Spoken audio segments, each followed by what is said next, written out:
Okay, let's get started then. Just waiting for everything to boot up so that we could get started with this. Um, okay. Yeah, so I hope you guys can see the underlines in editor. So before we move on to the editor, let's review a little bit of what we're going to be studying today. So today's session is all about the advanced concepts that are there inside a blueprint editor. So first of all, we'll be understanding in depth what are the different things that are available inside the blueprint editor, what are components, and then variables, events, actions. Most of the stuff I've already explained before in basic, but we'll be looking into a bit more depth in today's session. And then we have relational and logical operators as well, arithmetic operators, arrays, what are arrays, enumerations, vectors, structures, macros. I'll be going through all of them very briefly because it's already something that has been explained. And yep, so let's get right on to it. Um, so first we're going to be discussing about the blueprint editor, which is our default editor. So let's just we'll see what are blueprints. See here, when you right click, most of you must have noticed there are a lot of options and tabs that we get over here. So you have the basics, blueprint class, a level, material, Niagara systems, and then when you go into animations, you have a bunch of other classes inside here. When you go inside this blueprint also, you have the normal blueprint class, a function library, interface, macro library, enumeration, lightweight instance. In your input itself, you have all of these stuff. So you don't have to worry about most of them. They're mostly based on which part exactly that you need to go for. Or like suppose you're working in cinematics and you just need to worry about these three things most of the time. But if you're working in blueprints, most of the thing is covered inside this blueprint class itself.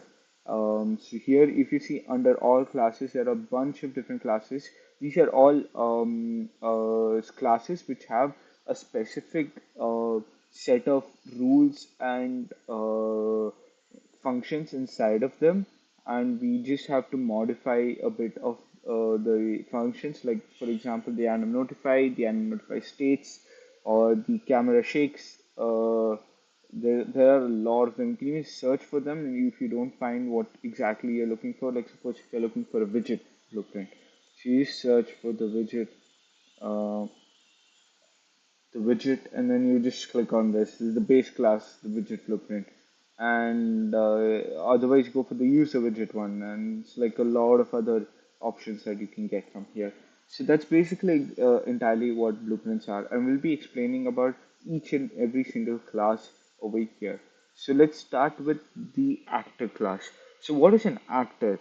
So if there's any object in your world, any object, like suppose you want a door in your world that needs to be opened, or you need a light which keeps flickering at a certain amount of time, any object that you want to place in the world, but it has to do a specific set of rules or some kind of action it needs to do based on either the player's input or based on what exactly you're looking for.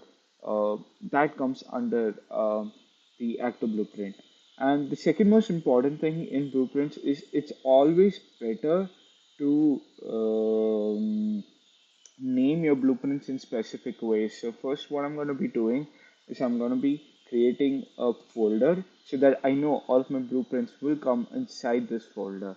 I'm going to move this actor what I've created over here, and I've already kind of like got one skeletal mesh which I'll be using to in today's session as well.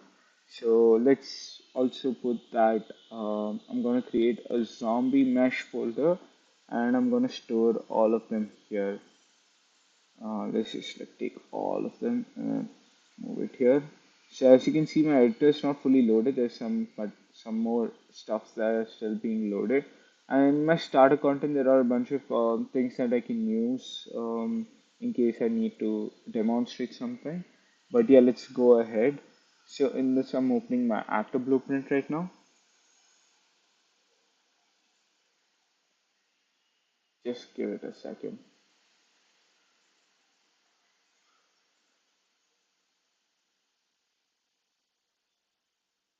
Yeah.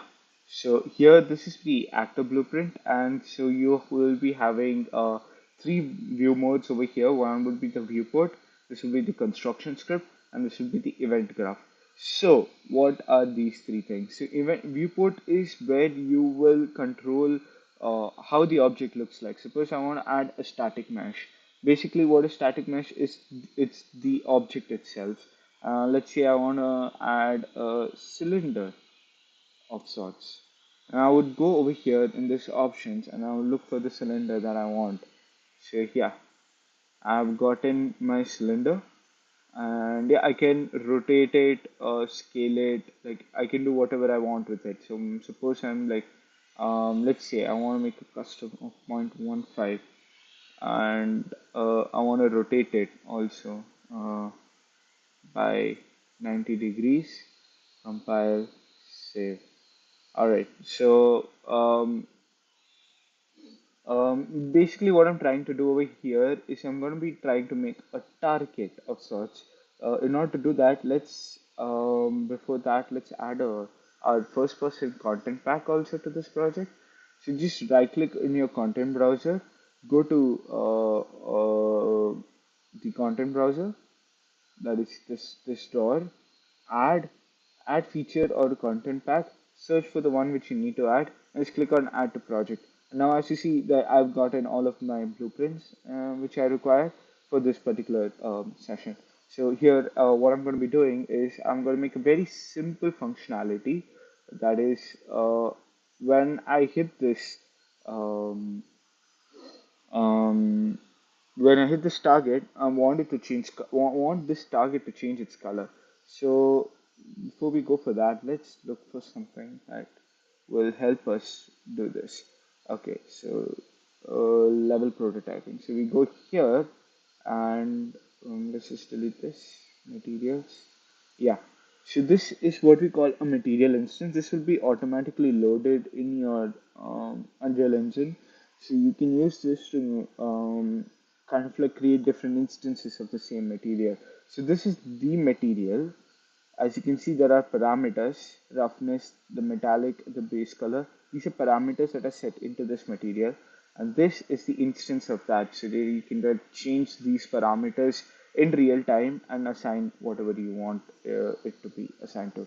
So what am I going to do is I'm going to create my own material instances. And let's say I want it to be mi solid red. Yeah, I'm going to open this color. Just take this property if you want to use it, and yeah, just bring this to the red color. Save, and yeah, that's basically what else that I need to do. And here, what I'm going to be doing is inside my materials here, I'm going to be searching for that particular instance. So here, let's say I want it to be red, and when I hit this object, I want it to be blue. So let's see how we can go ahead about doing that. There are a couple of ways to do that. So first over here,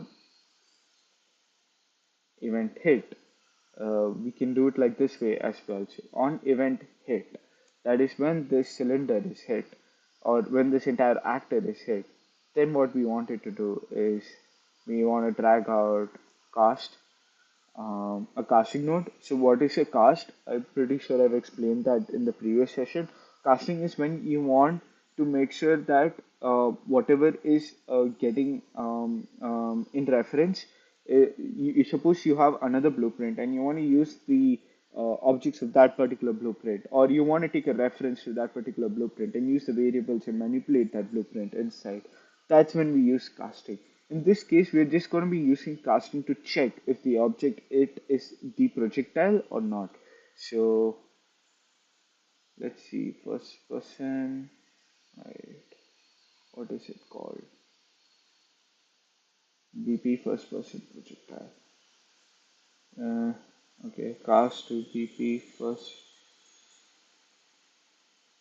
projectile.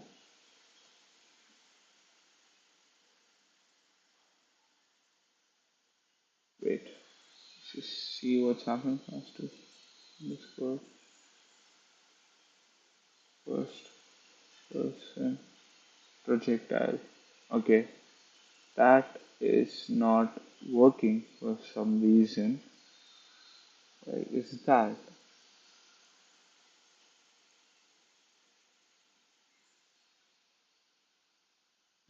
That is super weird.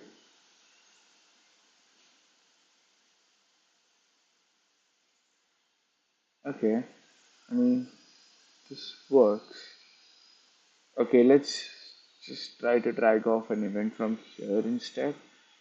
On component hit, cast the first person projectile. Yeah, that works as well. Okay, and when we compile, we save, and over here, what we want to do is we want to change its material.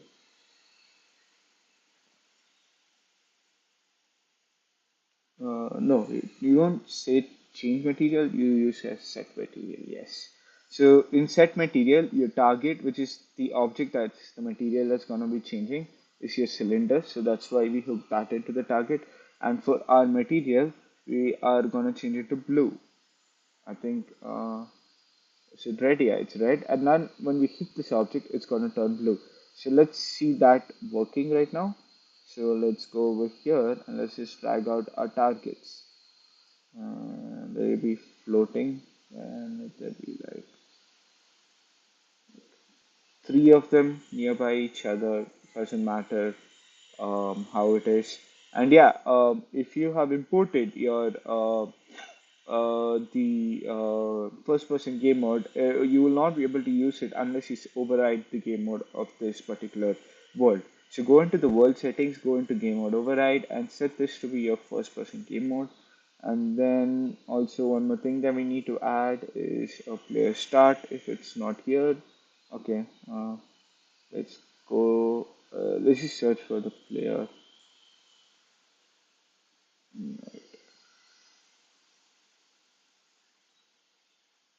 Yeah, so we just drag it out here and play. Oh yeah, we need the gun as well, right?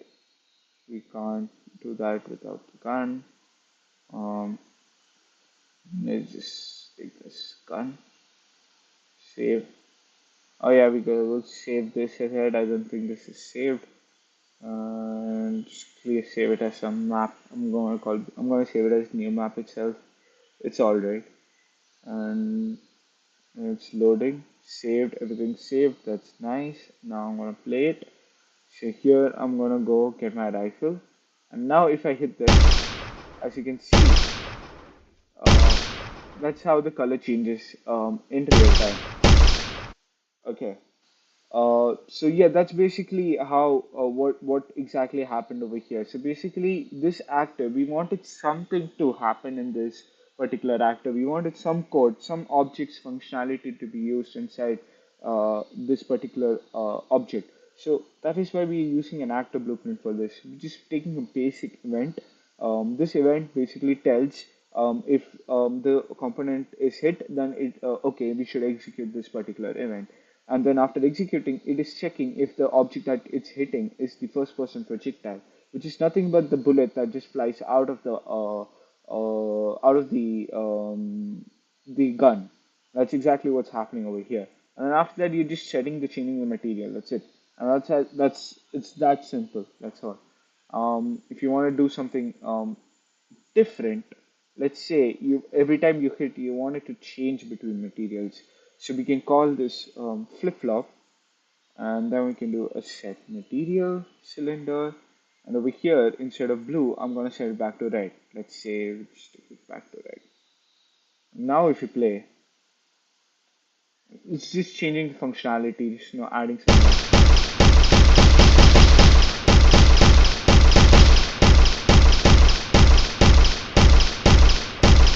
As you can see, now we changed all three colors. And this is like, I mean, two colors. We switch between both of them using the flip-flop node. So flip-flop is nothing but if the initial value was A, then it will execute this part. If But then the next time it comes to the same node, that means the previous value was A. Now it's going to be B. So that's how it. executes. That's how flip-flop works. And basically, it just flips between A and B every time this event is called in particular. So that's exactly what happens over here, and that's exactly how we are using. We are doing a little bit of functionality inside the actor blueprint. So let's go back to the compendium and see what's next. So, yeah, so let's just I'll just be explaining a bit more about the blueprints. So these are components. So you can add, as you can see, when I added a static mesh, that's like the most common, that's like an object. So it's just basically a piece of geometry that contains some amount of polygons and stuff joined together. And that's what a static mesh is. Now, suppose you want to bring in a character, you would be using a skeletal mesh because a skeletal mesh is it's exactly the same as static mesh, but the only thing that's different is that it's rigged. Rigged meaning it has bones. Bones meaning like a normal human character.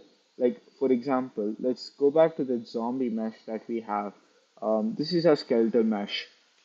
This skeletal, we have bones. As you can see, these the bones. This is a skeletal tree. So each bone is marked inside Unreal Engine. Now, suppose you want to change one bone, you can just like manipulate it like that, and that's how you would change it. And that's exactly what's happening over here. So this is your right arm, right shoulder, your right hand ring finger. Now, if you go to the ring finger, you can see that it's going literally, it's on the ring finger right now. And that's exactly how what a skeleton mesh is. It's a rigged asset. That means it has bones inside of it. So that's like the other things. And then you have lights, you have particle systems. So suppose you want this target to have a little bit of fire or something. So let's say particles. Let's see. You can use either Cascade or Niagara, but it depends on what exactly um, you have. So right over here, let's say instead of fire, let's just do the sparks.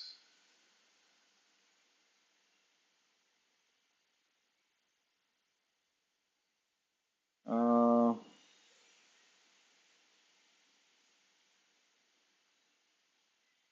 Actually, let's just go for the fire. Yeah, so basically we just spawned a particle system over here.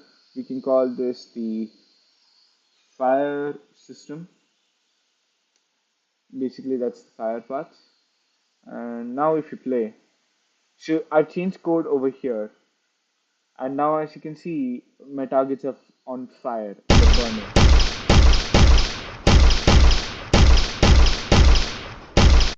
And that's how you do a little bit of functionality. That's what components are. Now, suppose, let's say we want this particular thing to change us as well as while you change this.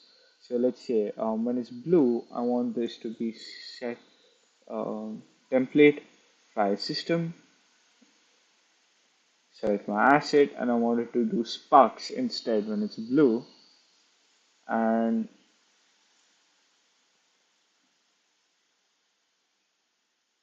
I want it to be on fire and it's in fire. So let's see if this works. So right now it's red, so it's on fire. So now if I take this gun, it should change. Yeah, as you can see now there's sparks coming out of it. So that's how you make different functionalities and different stuffs inside your engine, and that's how you kind of like make for whatever it is that you wanted to make. Like what a functionality you want to do for just simple objects, that's what you would do inside an active blueprint. So, yep, that's basically the gist of it. Moving on. These are components, as I said before. So there are a bunch of different components. Most of them are not really required, but there are ways. Like suppose, so now suppose I want let's create my own components. I'm gonna create a folder inside my blueprints. I'm gonna be calling it components. Over here, I'm gonna go to my blueprint class and add a C actor component. I'm gonna call it um, information comp. Yeah. So let's see. what I can do inside. So let's create not an event graph, my bad. Let's not create a new event graph. We can just delete this. Instead, I want to create a function. And in this function, what I wanted to do, I want to take an input of an integer. Let's say integer. And let's say int, select this, integer. Yeah. And let's say our basic functionality is incrementing, no, adding 5 to score. So plus 5, something like that. So whatever is the integer that we have as input, I wanted to add 5 and then take that as output. And let's say this is our return value. Okay. So let's add our integer. Let's just take this 5, plug it into our return value, and yeah, that's it. Okay, wait, what?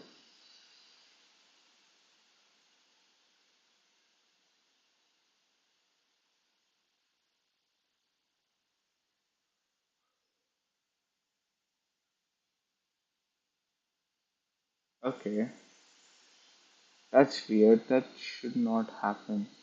How did that happen? Okay, let's see. It's not wasn't our details. Was it the component stuff?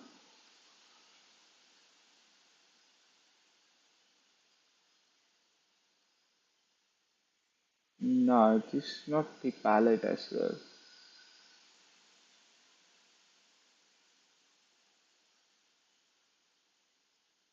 Oh yeah, okay. My blueprint. I have no idea how that closed. So some shortcut that we didn't know of. Okay, okay. Let's just move on. So yeah, so this is my function has been created over here, and let's see. Let's say I want to use this component in my actor.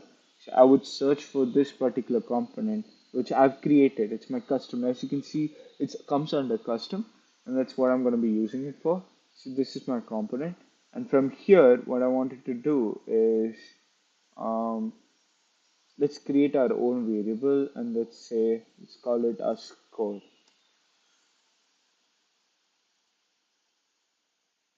Okay, so this is going to be a type integer, and default value is going to be 0, and get score. And then we would want from our information component, we would want to get plus 5. No, wait, plus 5. The function that we're using inside our component,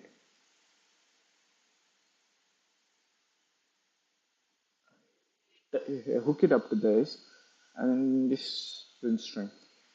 Let's just print the value of this value, which it keeps increasing. Okay, and let's do the same over here. So basically what we're doing is we're getting functions of this particular information component, and we are using that inside of our actor blueprint.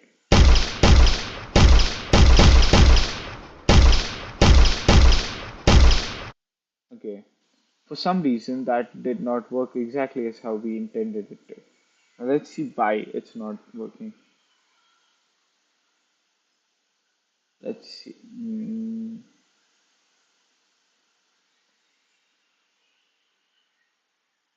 Okay, okay, I got it.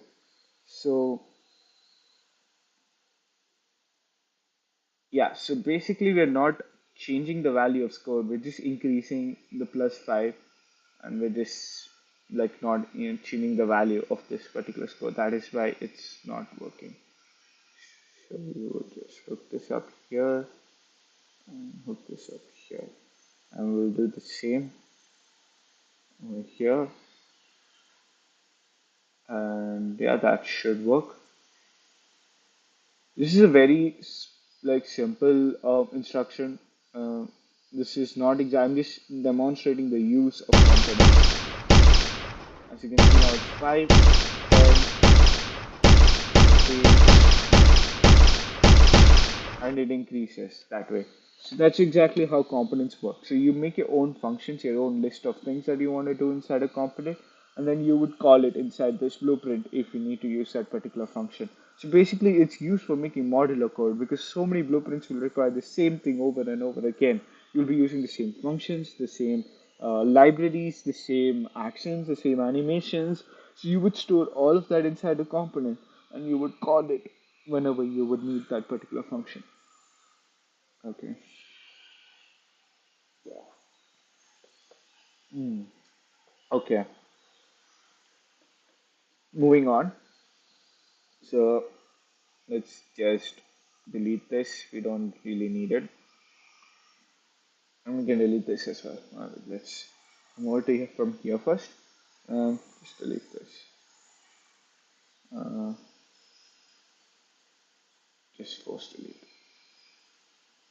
Okay, that closed my initial blueprint as well, but I can open it right back up and done. Okay, so that's basically how components works. So next we will have, I'm pretty sure all of you know variables, so I'm not going to be going more into that. I've just like said a variable right in front of you. Let's move on to, so there are a bunch of operations. I'll just show you. They're all there. You have your addition, you have subtraction as well. You have your multiplications, and then you have your division as well.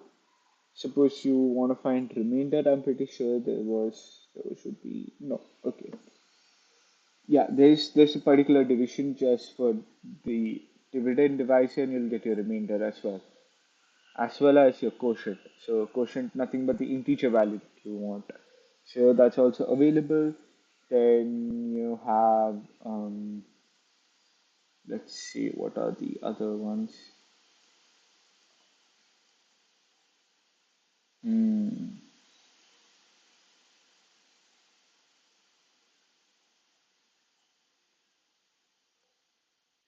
So yeah, that's basically it.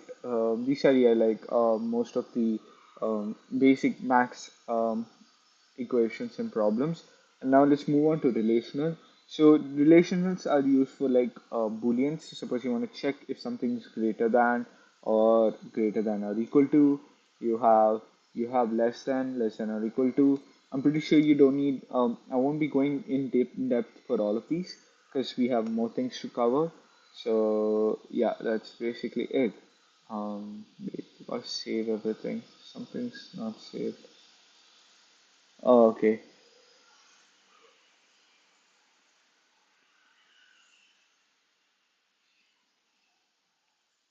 So yeah, so that's basically it. You do have a bunch of greater than, less than. You even have equal to equal to. You can search for that, or even not equal to. So you can even search for that particularly. So these are all of your arithmetic operations that you can do inside Unreal Engine. Sorry, not arithmetic. My bad. Relational operations. So basically, you're comparing two values, and as you can see, the output is always Boolean. It's always a Boolean value. It's either true or it's either false. That's it. So that's how relational operators work. So that's it about this part. Let's move on to arrays. So arrays are nothing but like what do you say? Let's take an array for example. Um, let's actually convert our score into an array. So you can just right click over here in this icon at the back, like at the back of this variable type, and then if you this is this set, this map, and this array. Sets are usually never used much. Maps are used often, but that's only like very advanced systems. So like suppose you want an integer, and that has to map to a particular string, say. That's how you would use maps. But we're just gonna go for a normal integer array. All right. And let's say for each loop, For each loop is the loop which will take in an array as an input. For loop will not take an array as an input. So you gotta remember there's a difference between both. Um, and let's just multiply this by 10. So,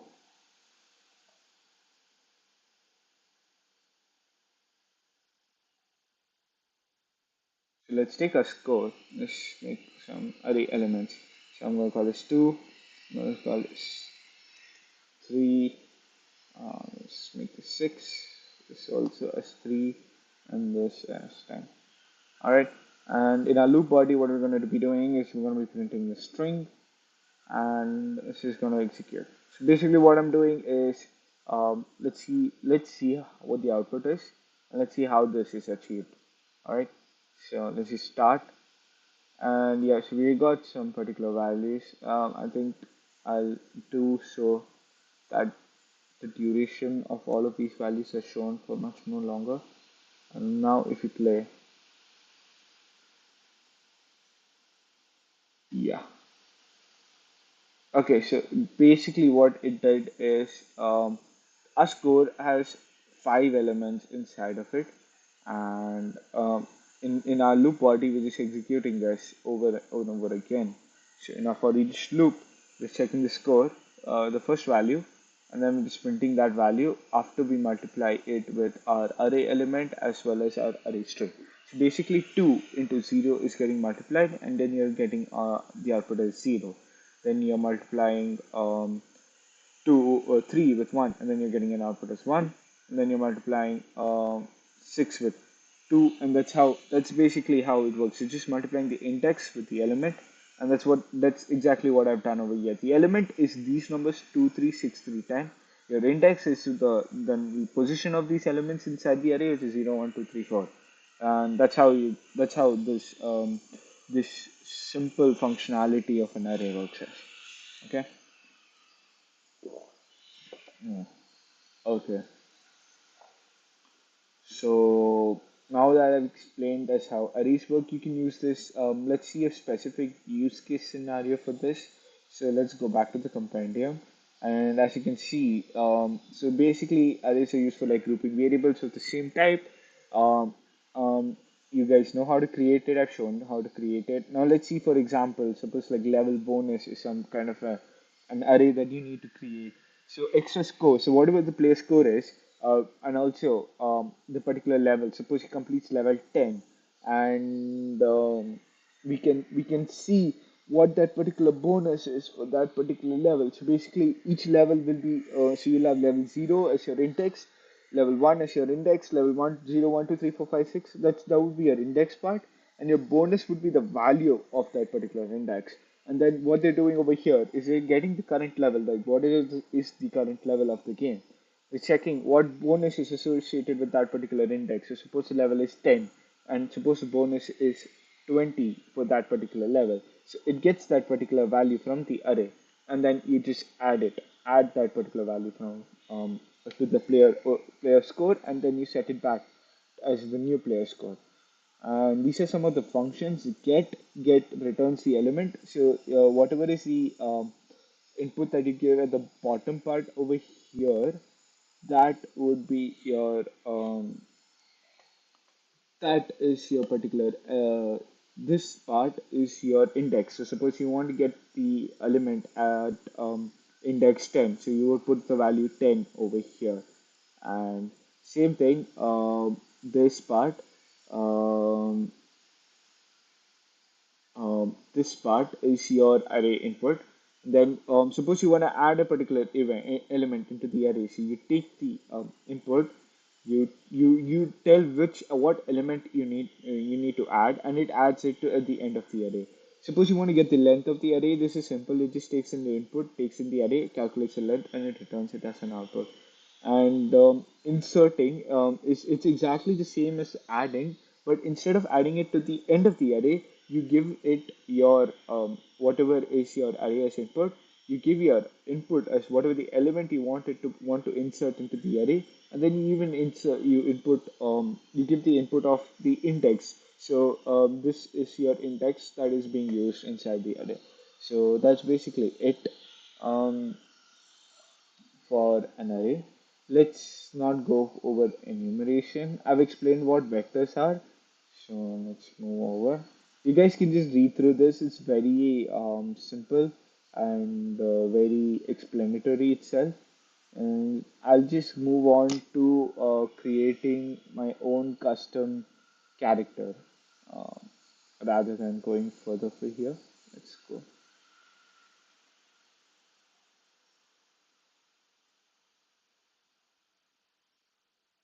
Let's see. Okay, my character. Mm, let's close our actor because we won't be creating our own custom character now. So I'm just going to go into add this thing, and this would be inside my character class. So I'm going to be calling it BP underscore zombie.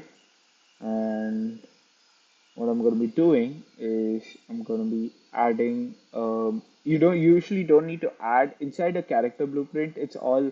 Oh wait, I think yeah now it might be visible. So these are the components that are already added. The character movement, which is all of the variables for like walking, jumping, falling, take, swimming, flying, custom movement, everything. Oh, it's all set over here. You edit with these values, and that affects your character as well. Let's see how that works. So, if you are inside your mesh, you would go all the way up to your zombie mesh. Let's see, this would be my zombie. Just gonna be putting him inside here, 90 degrees. Let's say, let's lock this. Okay, this is too much. I think 0.7 is a good enough value, and let's like pull him up um, exactly so that he can cover the ground. Yeah, I don't wanna. I'll just disable snapping.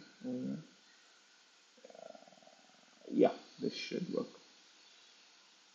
Okay, so let's now come back to our normal perspective mode. We can even decrease the collision cylinder's height. So we'll see half height. Okay, yeah, I think this much is a good amount, and then we go back to front mesh, drag him right back up. Compile, save. Yeah, so we added our character into this, and always make sure that the character is facing the direction of this arrow component that is added over here. So that indicates that the character is looking forward in this case. So that's about it. Mm,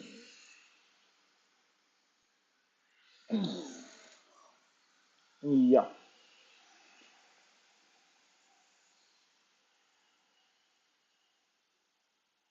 Okay. So moving forward, uh, so mesh. Yeah. So this is our zombie character. We have set everything in here, and then we can add. So now you would be adding animations, but we do not have animations. Yeah, so basically, we don't have an animation blueprint set up for him. So, and neither do we have any animations for him. So let's go ahead and import that. So just give me a second. Do I have any zombies? Let's see. Okay, let's take these. Um, I'll go into my zombie mesh. I'll create a new folder called animations, and then I would go inside this folder and just drag all of them. I want it to map to this skeleton. Forward scene, import all, and yeah, that's basically it. And you just save all of them. And now, if we use our animation asset and we choose the asset that we want to play, so this is how we set a basic character inside the game. Yeah. So now what we want to do is,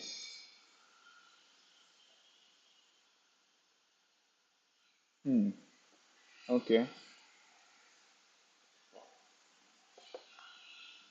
let's go ahead and create a very, very basic animation blueprint. So before that, we got to create a blend space. So let's go into our animation. Let's go into the blend space. We want it to be for this. Actually, we can delete this before we could do that. Go into your animation. Go into advanced or legacy. Yeah, blend space 1D because we just wanted to go in one dimension. That's it. And open that up. And what we want to do is we want it to go idle when the value is 0. Let's go to our horizontal axis, name it as speed. Maximum value should be 800, 800, 900. 900 is a good value. Uh, so we want him to run when it's 900. We want him to walk when it is 600. So let's just drop it somewhere here. Select this and then manually type our value, what we want it to be. Alright, so that works. And yeah, just give it a second.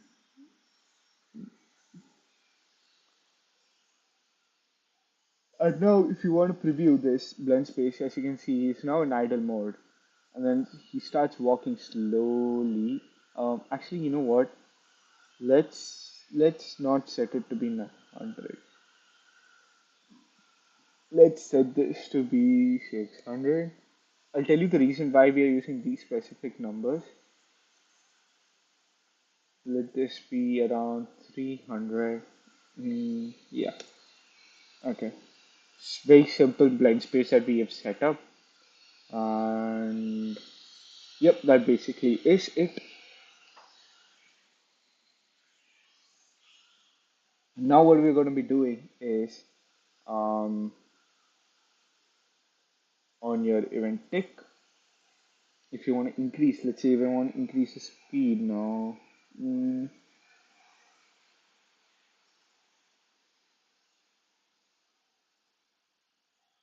let's make our own custom event for that. So suppose we want to increase speed.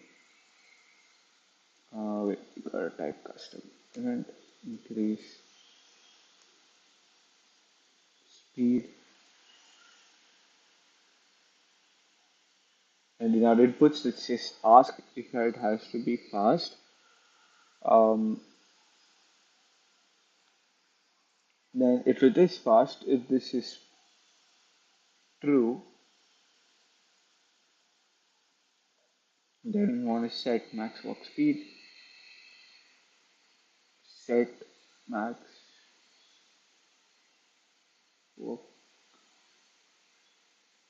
walk speed. Okay, wait, what?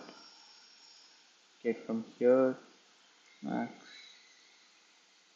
walk speed, set to 600. Otherwise, same thing, copy paste down. In false, we want it to be 300. And our initial value is gonna be 300. Let's say 300. Yeah. So now it's all saved. And let's say you want to use this particular character inside. Let's see if this works. Oh, we didn't add a single input. We haven't added inputs at all. That makes sense. Okay, let's do that. We haven't added any input into the character at all, so we gotta add inputs now. So let's just do it W keyboard, or let's just go to our first person blueprint character and let's just do it from here itself. Whatever is the input, yeah, then Control C and just go ahead. Oh wait, this is. Okay.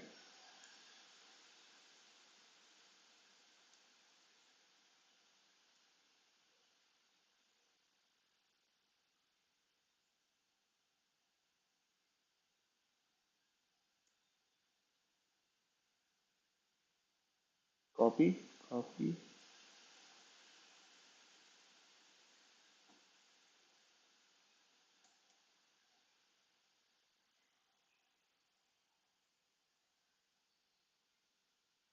Okay.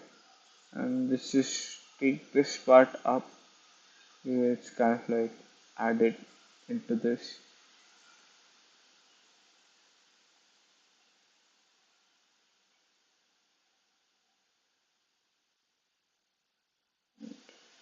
Yeah, we got them all out.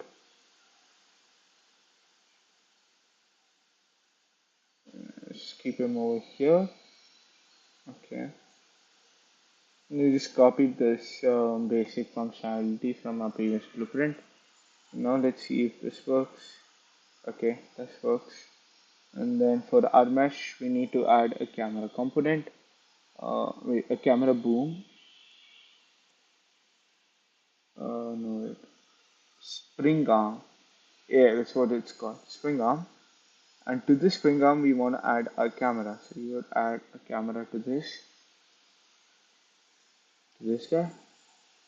And yeah, that's basically how it should work. So let's see, a spring arm. Then it come here,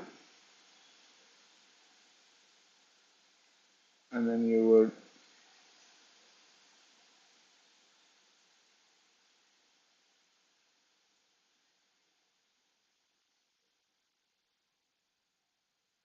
rotate it 90 degrees. And suppose we want this to be closer. Let's say 250. Okay, that's a good number. Now let's see if this works. And yeah, as you can see, we got this guy moving, and he is moving. Let's go. Now let's just make sure that we do our blend space and stuff that we need to add. So let's go ahead and add a blend space and stuff. So we go into our zombie blueprint here. We would go into animation and we would create our own animation blueprint, skeleton with this, create. I'm going to be calling um, ABP, ABP zombie. And it's one thing that's missing. Yeah. Compile, save. Before we hook something into our event graph, I'm just going to be taking some part of the code that you guys can analyze later on. It's very simple and it's very self-explanatory, I feel. So there's nothing much to it. Let's go ahead and add our third person template as well, just so that we can get the uh, code for that. Give it a while. Okay, it's done. So here we would go into our characters, mannequins, animations.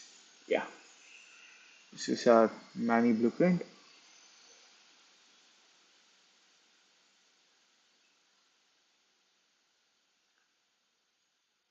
So we would essentially want this part, and this we can set it up ourselves. So we go into our animation blueprint, and what we would do is event initialize blueprint animation. Yeah, this node, call this one. You would get owning player, that is the sorry, owning actor, that is which actor owns this particular animation blueprint, and then you would cast to that particular actor. So you do a cast to actor, uh, no, cast to character, sorry, cast to character. And from there, what you would do is, as character, you would want to set this as a reference, if I'm right. Yes. So you set this as character reference, no, promote to variable, call this character, and then from here you would get the movement component, which would be, no wait, not this, sorry, you would get character movement, which would be a variable here, yes, and you would promote this and call it movement component. Yeah. So you got your both references that we required for this blueprint. And then after that, I'm just gonna be taking this part and pasting it here. Okay. So this basically what it does is it gets you a certain some values. So and we're gonna be setting those particular values. So I'm gonna be creating a variable velocity as well as ground speed and as well as a should move and then it's falling, and yeah, that's basically it. And then let's see, um, now let's work on state machines. So basically we're going to be having only one state machine for now. So what I'm going to be doing is um, just go into state machine. Let's call this locomotion. Look it up here. And from here, you would want it to go into idle, add state, which would be your idle, and from idle, inside idle, you would want your animation to be your idle animation, which you can take from here, and compile and save. As you can see, it's automatically reflected here, and let's add another one, walk slash run. That's it. And you would need one to go back as well. This you would be adding, okay, we haven't changed the name of this particular blend space, so let's do that. I'm going to calling it zombie locomotion. Compile, save, add this here. Your speed would be your velocity, your ground speed that you got. It's a variable from that blueprint, and you plug that here. And you save, compile and save, and now you come out, and what you would do essentially is you would take this input and you would just get should move and you enter that over here. Wait.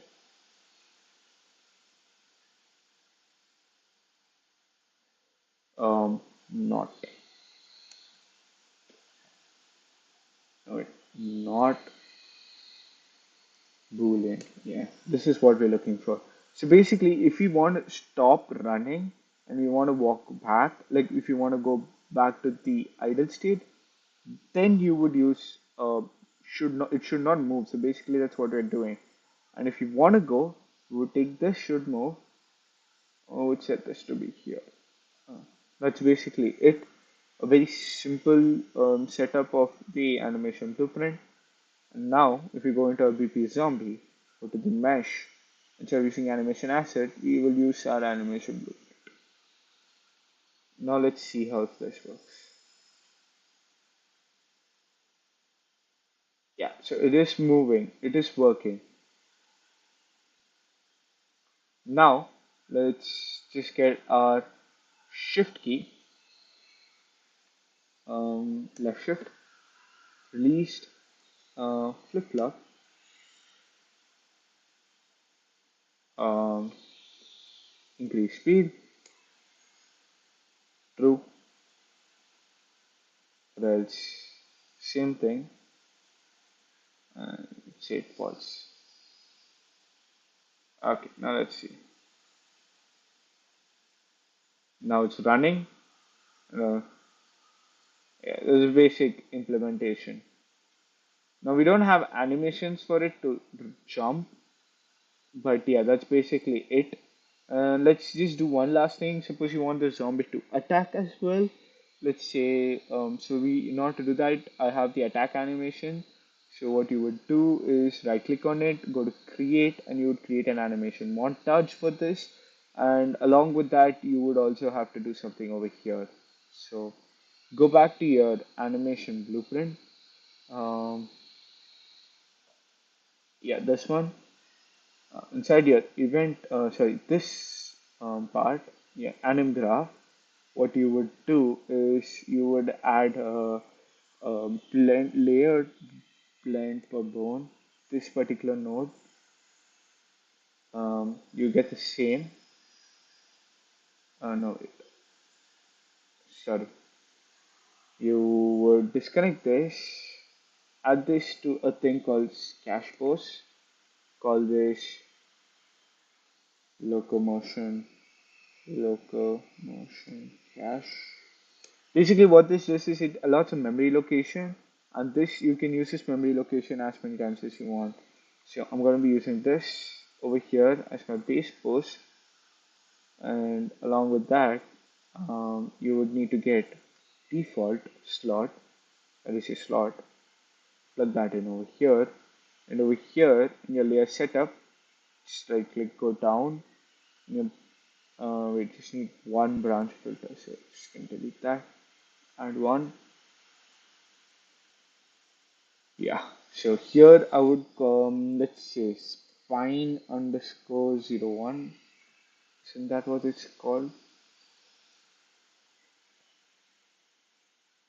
Yeah, spine. This is called spine. Okay, so just type spine. That's it. Uh, and let's say we want to blend depth of 1. And that's basically all you need to do for your setting up of animation montage.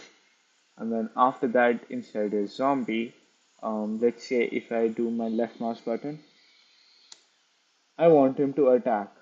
So play anim montage.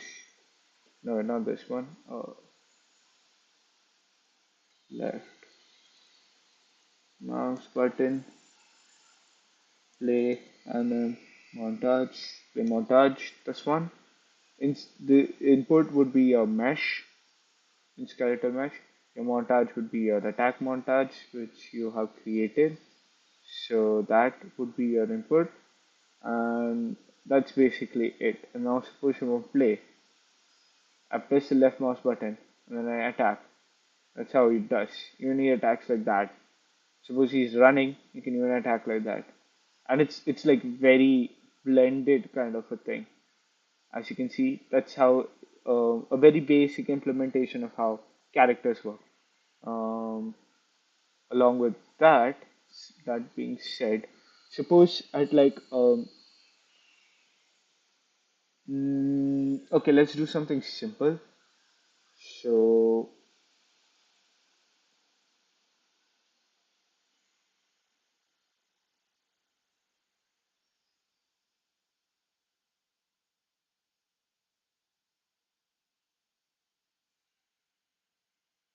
hmm, okay. Let's do something simple.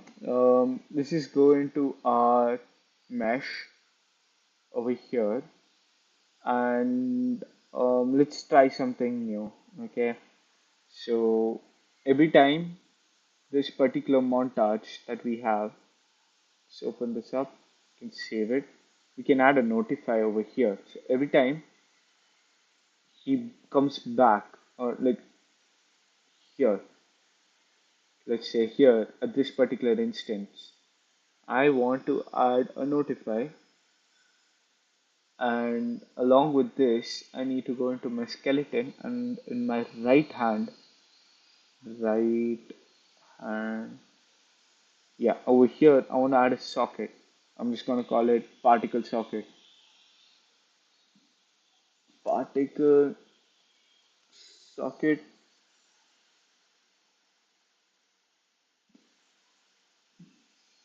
You can increase this, just like adjust it exactly as how you want it, and you can save.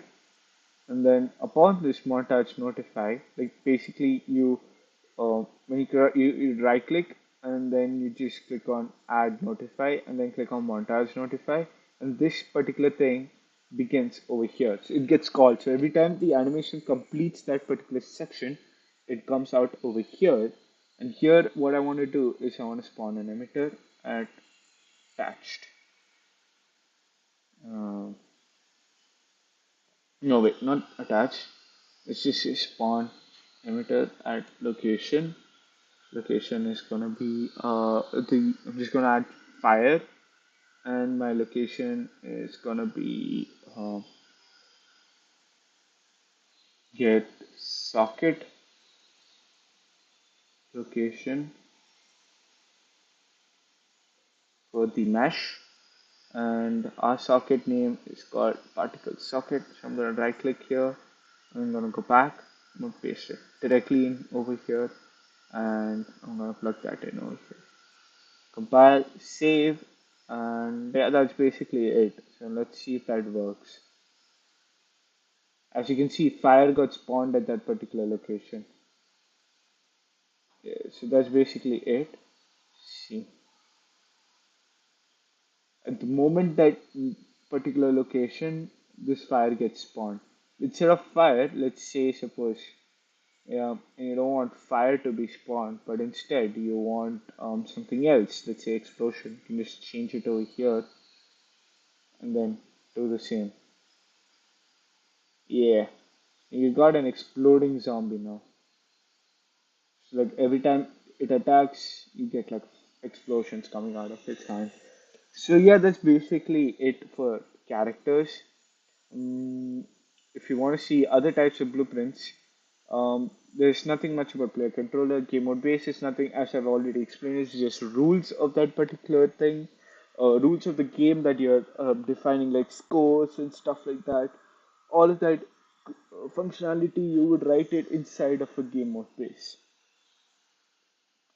And yep, so with that, I hope that this session was a very knowledgeable, understanding, intuitive one. I hope it like clears a lot of concepts for you guys, and at the same time, it helps you understand a bit more about blueprints. Um, Yes, with that, I think the session's over. I hope you guys enjoyed it. I hope you guys learned something from this session, and I hope you guys were able to create an awesome zombie. Uh, from yeah, or at the very least, you guys can create it by yourselves in your own time. Just go through this recording once again, try out the stuffs which I've done, and look through the link. I'll be sharing the link again for this. But please go through the compendium, the one which I sent it to you guys a couple of days. I mean, in the last session itself, I had sent it to you guys. So I hope this was a very helpful session. And just for a sneak peek, I can show you what you guys can create actually. If you like learn a bit more about blueprints by yourselves. And wait, just give me a second.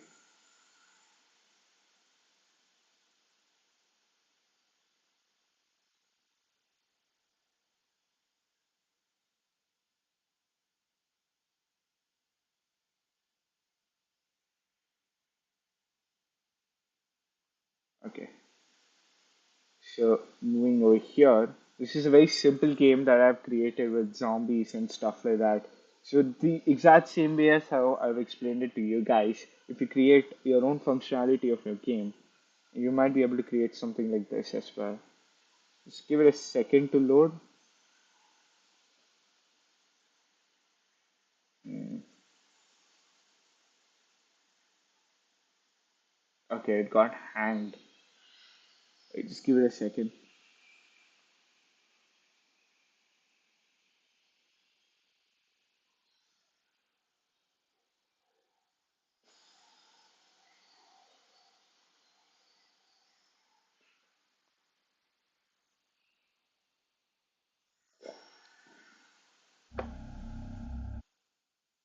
Yeah, wait. I'll directly open that map.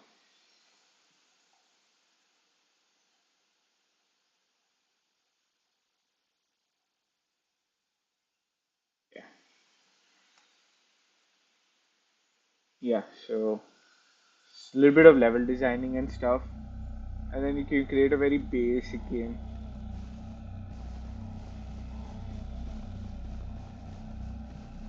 I don't know if you guys can hear the volume as well, but yeah, this is entirely created using blueprints, very basic stuff.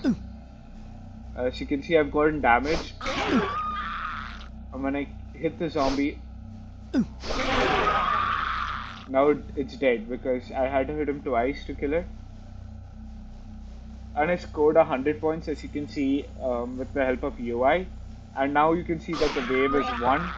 It's the first wave, and there is one more zombie following me. Yeah, it's over there.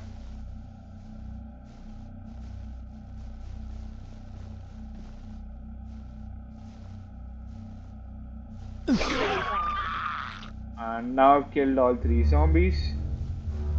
And there's a subtle change in the music, in the ambient music, indicating that the wave is over, and now the new wave is going to start. So now you can see as you can see, zombies spawn out of nowhere. It's like pop out from the sky.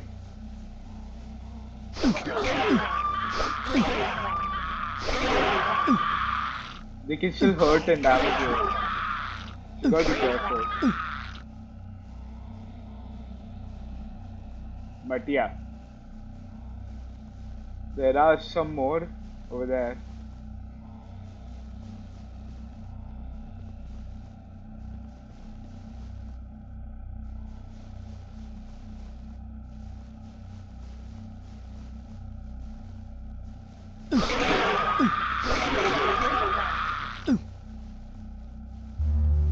Now, as you can see, I've killed all the zombies, and now the new wave is gonna start.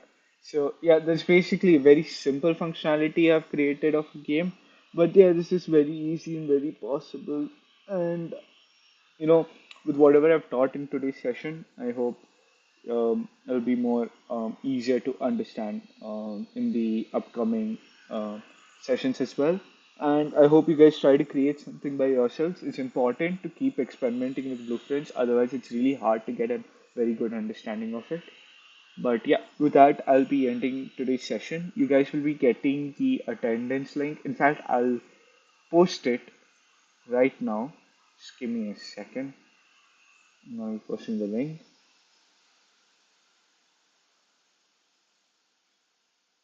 Copying.